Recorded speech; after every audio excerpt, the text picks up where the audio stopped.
Of, देखिए जब भी आपको एग्जाम देने जाना हो तो टाइप ऑफ प्रॉब्लम को प्रैक्टिस करके जाइए। जैसे वन टाइप का प्रॉब्लम है उसमें न्यूमेरिकल वैल्यू चेंज करेगा बट टाइप वही रहेगा। सेकंड टाइप में क्या होगी, इंसिडेंट रे का इक्वेशन चेंज कर देगा, रिफ्लेक्टेड रे का इक्वेशन चेंज कर देगा, और चेंज करने के बाद आपको क्या देखने को मिलेगा, आपसे पूछा जाएगा कि बताइए कि आपतित किरण कितनी है और प्रवर्तित किरण कितनी है। ओके, तो चलते हैं हम थर्ड टाइप को देख लेते हैं। Type number 3।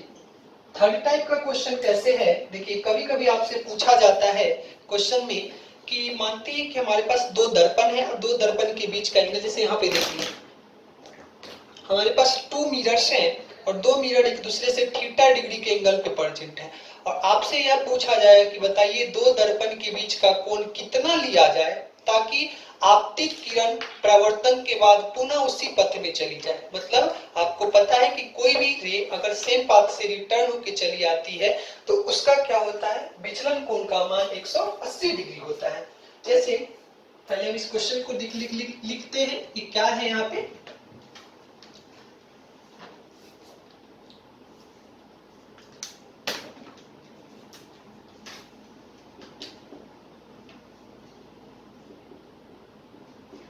दो दर्पण के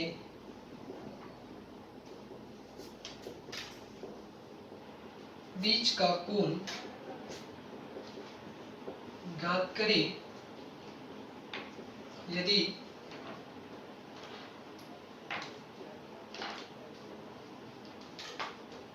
प्रकाश की किरण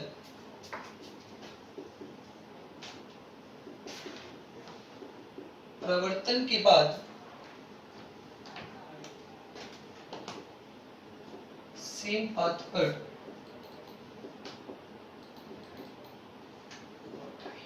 यानी कि सबसे पहले हमें समझना है कि दो दर्पण के बीच का हमें एंगल पता करना है। जैसे ये देखिए हमारे पास 2 मिरर है, this is mirror number 2 and this is mirror number 1 and this is polished. Okay, यानी हमारे पास दो मिरर है और आपसे पूछा है कि दो मिरर के बीच का कोण पता करिए ताकि जो प्रकाश की किरण है प्रवर्तन के बाद अपने ही पथ पे लौट आए। और देखिए जब हमने आपको पिछले क्लासेस में कॉन्सेप्ट बताया था कि यदि कोई प्रकाश की किरण प्रवर्तक सतह से प्रवर्तन होने के बाद उसी पथ पे लौट आती है, इधर से गई और रिफ्लेक्ट है कोई इधर ही चली जाती है, तो क्या होता है, विचलन कोण का मान कितना डिग्री लिया जाता है, 180 डिग्री लिया जाता है। और इसके लिए क्या ध्यान देना है कि अगर हम चाहते हैं कि प्रकाश की किरण उसी पथ पे लौट के चली आए तो इसके लिए क्या होना चाहिए, जो आपतित किरण है उस दर्पण पर लंबवत आपतित होनी चाहिए, यानी 90 डिग्री पर होनी चाहिए। अब जैसे यहाँ पे देखते हैं बोला है कि सेम पाथ पे लौट आए, तो मान कितने प्रवर्तन के बाद, तो माना कि ऐसा भी लिख सकते हैं यदि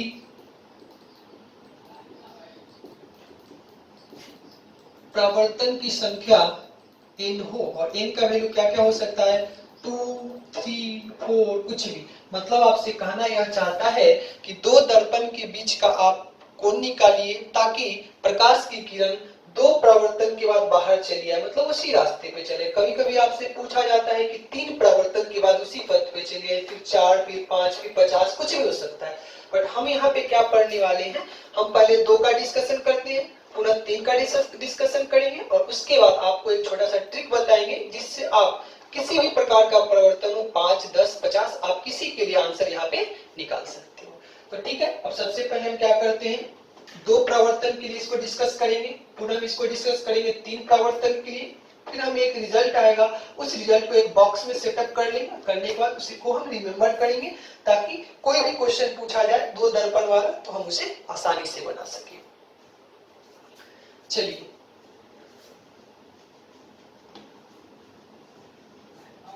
मानते हैं कि प्रवर्तन कितनी बार होनी चाहिए, 2 बार होनी चाहिए। अब देखिए जब भी क्वेश्चन में पूछेगा 2 बार तो ध्यान देना है कि अगर 2 बार पूछा जाए इसका मतलब जो आपतित किरण है दूसरे प्रवर्तन पर लंबवत गिरनी चाहिए। अगर पूछा जाए कि 3 बार प्रवर्तन होना चाहिए इसका मतलब जो आपतित किरण है तीसरी बार में किसी भी प्रवर्तक सतह पर लंबवत आनी चाहिए। जैसे यहाँ पे देख सकते हैं आपसे पूछा गया है 2 बार, तो हम कैसे कैसे फिगर बनाएंगे, देखिए यह है आपतित किरण दर्पण नंबर 1। अब यहाँ से क्या बोला है कि प्रकाश की किरण फिर से प्रवर्तित होगी, प्रवर्तित होकर कहाँ जाएगी, दूसरे दर्पण पर। और आपसे बोला है कि दूसरे प्रवर्तन के बाद प्रकाश की किरण उसी पथ पे आनी चाहिए। तो अगर आप इसको ऐसे कर देते हो कुछ एंगल से, तो ये बाहर चली जाएगी, कभी भी इस पाथ पे नहीं आएगी। बट यदि आप इसको लंबवत डालते हो तो आप क्या देखोगे कि लंबवत आएगी प्रकाश की किरण, पुनः प्रवर्तन के बाद यहाँ जाएगी, जितना आपतन कोण उतना ही प्रवर्तन कोण, तो पुनः प्रकाश की किरण उसी रास्ते में लौट आएगी। यानी कि जब जब बोला जाए दो प्रवर्तन, इसका मतलब यह ध्यान रखना है कि दूसरे प्रवर्तन को लंबवत गिराना है। अगर पूछेगा तीन प्रवर्तन, तो इसका मतलब यह ध्यान रखना है कि तीसरे प्रवर्तन में लंबवत लाइट को हमको क्या करना है, इंसिडेंट करना है किसी भी दर्पण पे। अगर चार पूछेगा तो हमेशा यह ध्यान रखना है कि 1 2 3 4, यानी फोर्थ बार जब रिफ्लेक्शन होगी, परावर्तन होगी किसी भी प्रवर्तक सतह से, तो वह लंबवत होनी चाहिए। और जैसे ही लंबवत होगी तो उसी रास्ते से लौटेगी, पुनः आपतन कोण, पुनः प्रवर्तन कोण, पुनः उसी रास्ते से जाएगी। और ऐसा करने से क्या होगा कि प्रकाश की किरणें उसी रास्ते पर लौट के चली जाएगी। तो हम डिस्कस करने जा रहे हैं कि यदि हमारे क्वेश्चन में यह दिया हो कि दो परावर्तन के बाद प्रकाश की किरण उसी पथ पे लौटनी चाहिए, तो दोनों दर्पण के बीच कितना डिग्री का कोण हो। तो मान लेते हैं कि दो दर्पण के बीच थीटा डिग्री का कोण है। देखिए प्रकाश की किरण आई और बोला है दूसरे दो परावर्तन, यानी पहला परावर्तन हो चुका है, दूसरा परावर्तन कैसे कराना है, लंबवत। तो यहाँ से लंबवत गिराएंगे, दिस इज 90 डिग्री। अब देखिए प्रकाश की किरण आएगी, पुनः यहाँ से रिफ्लेक्ट होगी, प्रवर्तित होगी, पुनः इधर चली जाएगी। अब आपको पता है कि अगर यह एंगल थीटा है तो यह एंगल भी क्या होती है, थीटा होती है। तो देखिए यह एंगल थीटा, तो यह भी एंगल कितना होगा, थीटा। चलिए यह आपतित किरण, अब हम क्या करते हैं, इस दर्पण पर अभिलंब ड्रॉ कर देते हैं। और देखिए अगर यह थीटा है, यह लंबवत है, तो क्या यह 90 माइनस थीटा हो जाएगा।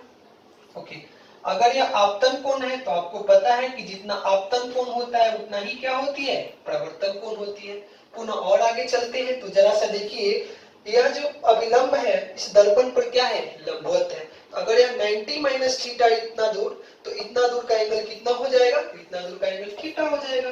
तभी तो थीटा प्लस 90 माइनस थीटा, ताकि यह टोटल एंगल कितना हो जाए, 90 डिग्री का हो जाए। अब इस तरह से ट्रायंगल का नाम दे देते हैं PQR, और इसको हम बाहर बनाते हैं।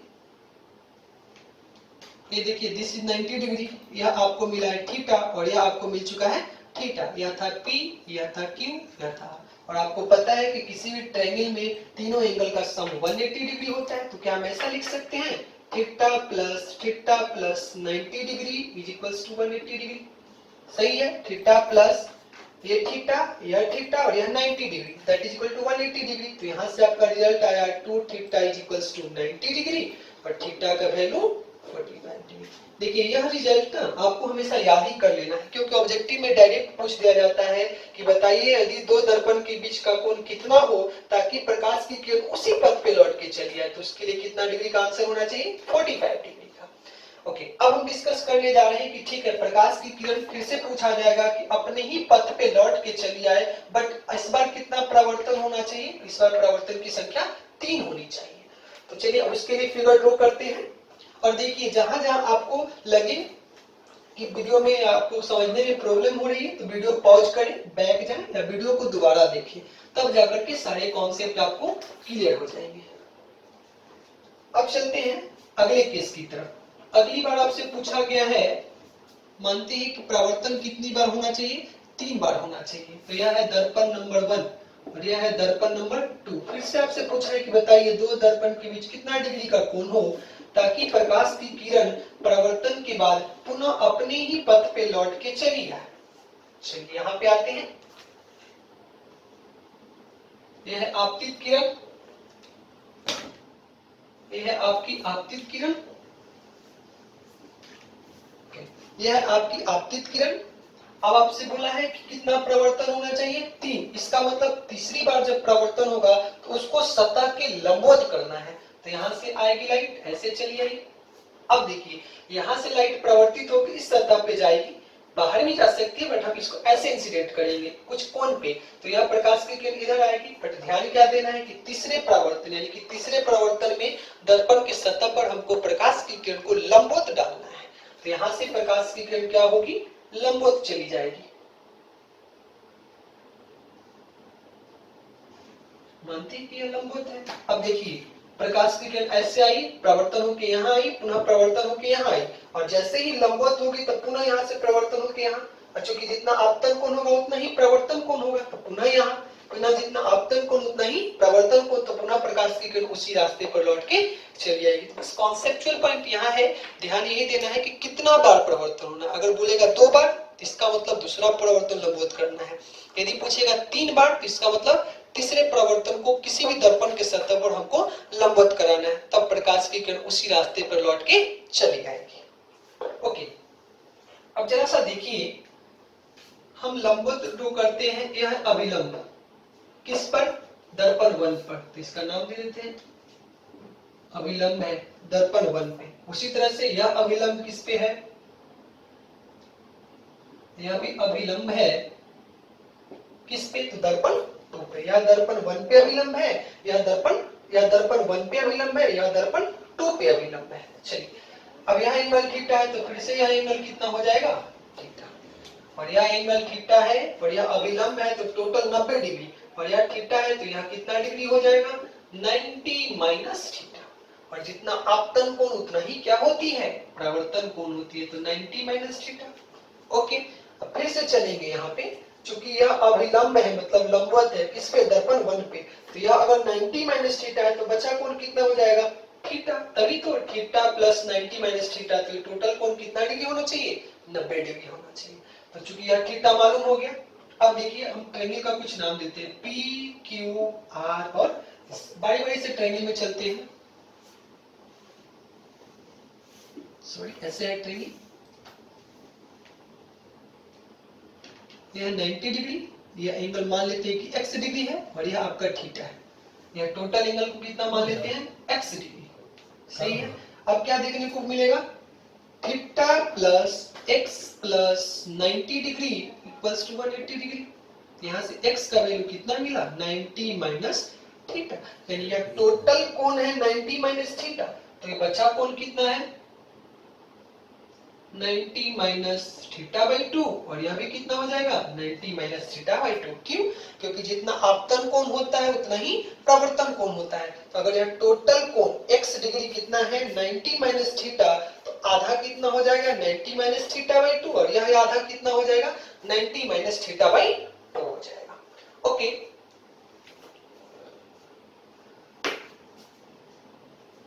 अब हमको पूरा टोटल एंगल कितना पता चल चुका है? x का वैल्यू 90 माइनस थीटा। अगर कोई आपसे आधा एंगल पूछेगा तो कितना बताइएगा? 90 माइनस थीटा बाई 2, और यह आधा एंगल कितना बताइएगा आप? 90 माइनस थीटा बाई 2।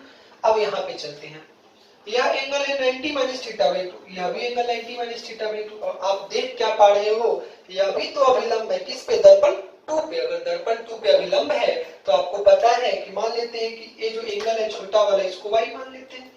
अब जरा सा देखिएगा, अगर आप y मान लेते हो तो जरा सा देखिए, यह y और यह बचा हुआ 90 माइनस थीटा बाई 2, तो क्या हम ऐसे लिख सकते हैं क्या? y माइनस a वाला एंगल छोटा वाला 90 माइनस थीटा बाई 2, और आपको पता है कि चूंकि यह अभिलंब है दर्पण 2 पे, तो टोटल एंगल कितना होना चाहिए? 90 डिग्री। तो इसको भी क्या लिख सकते हैं?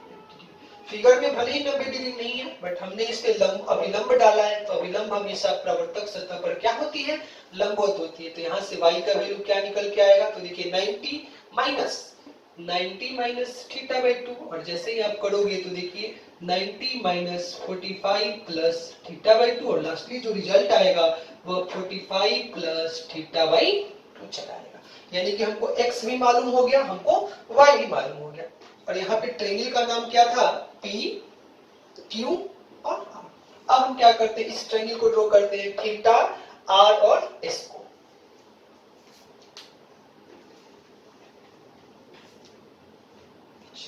इस ट्रायंगल को ड्रॉ कर लिया जाए। यह एंगल हमको मिला y, यह एंगल पता है, यहाँ पे देख सकते हो 90 डिग्री, और यह एंगल कितना है? थीटा, और y का वैल्यू अभी निकल के आया है 45 प्लस थीटा बाई 2। अब आपको पता है कि किसी भी ट्रायंगल में तीनों एंगल का सम 90 डिग्री होता है, तो ऐसा कर सकते हैं 90 plus theta plus 45 plus theta by 2 is equals to 180 degree. और आप जैसे ही इसको सोल्व करोगे तो देखिए थीटा प्लस थीटा बाई 2, इसका मतलब 3 थीटा बाई 2, और 180 में से 90 करोगे तो 90, फिर 90 में से 45 करोगे तो कितना मिलेगा 45। इसको कैंसिल आउट कर लीजिए, यहाँ से थीटा का वैल्यू आया 30 डिग्री। इंपॉर्टेंट रिजल्ट हो सके तो दो मिरर वाला हमेशा याद रखें। अगर आपसे पूछा जाए कि यदि आपतित किरण को सेम पाथ पर, सेम रास्ते पर प्रवर्तन के बाद लौट कर लाना है और अगर दो प्रवर्तन करानी है तो कितना होता है थीटा का वैल्यू 45 डिग्री। अगर आपसे पूछा जाएगा कि तीन प्रवर्तन के बाद प्रकाश की किरण उसी पथ पे लौट के चली आए तो दो दर्पण के बीच कितना डिग्री का कोण होना चाहिए, तो 30 डिग्री का कोण होना चाहिए।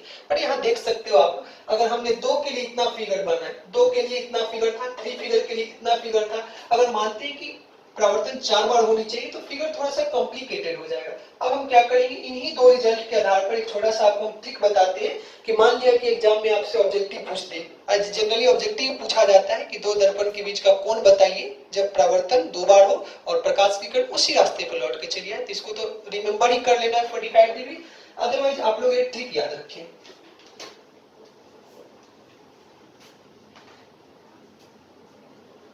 जैसे देखिए जब भी आपसे थीटा बोला जाए दो मिरर के बीच का एंगल बताइए, दिस इज थीटा, यह आपकी मिरर है, mirror number 2 and this is mirror number 1।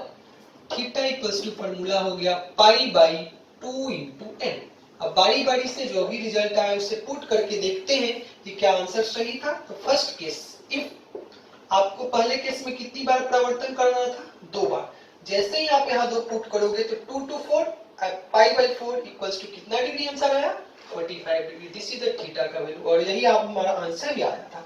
Next case में हमने n का वैल्यू कितना लिया था 3, जैसे ही 3 पुट कीजिएगा 3 into 2 6 और 180 by 6 तो कितना डिग्री 30 डिग्री। इसका मतलब इस फॉर्मूले से हम कितने भी प्रकार के प्रवर्तन हो, n का वैल्यू 3 हो सकता है, 4 हो सकता है, 5 हो सकता है, n हो सकता है। जैसे मान लीजिए कि कहीं पूछ देता है कि 10 प्रवर्तन, तो 10 प्रवर्तन को आप फिगर में करने जाओगे नहीं बनेगी, बट अगर आपको ट्रिक्स पता है तो यहाँ पे 2 into 10 करिएगा तो 20 और 180 में 20 से डिवाइड करोगे तो कितना चला आएगा, तो देखिए 180 by 20 कैंसिल, यानी 9 डिग्री का कोण होना चाहिए। दो दर्पण के बीच यदि 9 डिग्री का कोण है तो प्रकाश की किरण 10 बार प्रवर्तन होने के बाद उसी रास्ते पर लौट के चली जाएगी। जैसे इसको समझने के लिए ऐसा भी कर सकते हैं कि मानते हैं कि हमारे पास एक बंदूक है जिसकी जो गोली है वो क्या करती है, प्रकाश की दिशा की तरफ चलती है और पुनः उसी रास्ते पर लौट के चली जाती है। और अगर आप शूट करना चाहते हो और किसी ने मिरर 9 डिग्री पे रख दिया है, अगर मिरर 9 डिग्री पे और आप उसी रास्ते पे हो तो हो सकता है कि जो बंदूक की गोली है वह 10 बार प्रवर्तन होने के बाद उसी रास्ते पर चली आए, आपको पुनः वह गोली खुद ही में लग जाए। तो ठीक है, थोड़े थोड़े इसको इंटरेस्टिंग बनाने के लिए हम ऐसे एग्जांपल लेते हैं। तो this is your type number 3। अब हमको क्या डिस्कशन करना है, टाइप 4 नंबर प्रॉब्लम की कैसे प्रॉब्लम पूछे जाते हैं। ओके, तो ऐसा करते हैं कि 2 मिनट में अभी तक हम जितना पढ़ चुके हैं उसको रिकॉल कर देते हैं। रिकॉल करने के बाद थोड़ा सा और आगे हम बढ़ेंगे। देखिए अभी तक हम क्या क्या पढ़ चुके हैं। तो आज के क्लासेस में हमने यह देखा कि सबसे पहले हमने यह देखा कि यदि आपतित किरण को मूव कराया जाए और दर्पण को मूव कराया जाए तो प्रवर्तित किरण पर क्या प्रभाव पड़ेगा। पुनः हमने देखा दो एग्जांपल, जिसमें सबसे फर्स्ट एग्जांपल देखे थे कि यदि हमारे पास एक सिंगल मिरर है और आपतित किरण को मूव कराएंगे तो आंसर कितना आया था। पुनः बीच वाले एग्जांपल में आपने देखा होगा कि यदि दर्पण को मूव कराया जाए तो क्या प्रभाव पड़ेगी, और नेक्स्ट क्या देखा गया था कि यदि दोनों को मूव कराया जाए तो क्या प्रभाव पड़ेगी। उसके बाद हमने एक वेक्टर टाइप क्वेश्चन देखा कि यदि आपके पास आपतित किरण का आपतित किरण का वैल्यू दिया हो वेक्टर फॉर्म में, मतलब सदिश के फॉर्म में, और प्रवर्तित किरण का वैल्यू दिया हो सदिश के फॉर्म में, तो उस केस में आपको क्या देखने को मिला था कि एंगल निकालते समय हमेशा ध्यान दें कि दो वेक्टर के बीच का एंगल हमेशा तभी लेते हैं जब या तो दोनों की हेड मिलती हो या तो दोनों की टेल मिलती हो, और वहां पे हमेशा गलती होने का चांस होता है। नेक्स्ट अगले क्वेश्चन में हमने यह देखा कि अब आपसे यह पूछा जाएगा कि यदि प्रकाश की किरण 2 बार प्रवर्तन होने के बाद या 3 बार, 4 बार, 5 बार प्रवर्तन होने के बाद पुनः उसी पथ पे लौट के आनी चाहिए, उसके लिए दो दर्पण के बीच का कोण कितना होना चाहिए। और इसके लिए जो शॉर्टकट लास्ट में आया कि theta equals to pi by 2n, n का वैल्यू आप कुछ भी रखोगे आंसर आपका चला आएगा। हाँ, बोर्ड में आपको देखिए टफ टाइप के क्वेश्चन तो नहीं पूछे जाते, बट ऑब्जेक्टिव अच्छे ऑब्जेक्टिव यहीं से बन जाते हैं। अगर ये छोटे वाले फॉर्मूले आपको पता है तो आप डायरेक्टली बता सकते हो। ओके ठीक है, हम टाइप 4 की तरफ चलते हैं।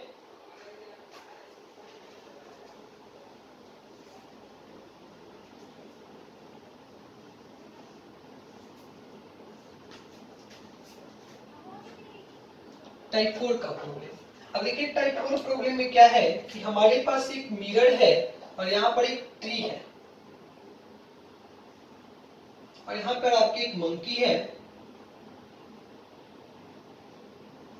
ओके, और यह आपका मिरर है, दर्पण है।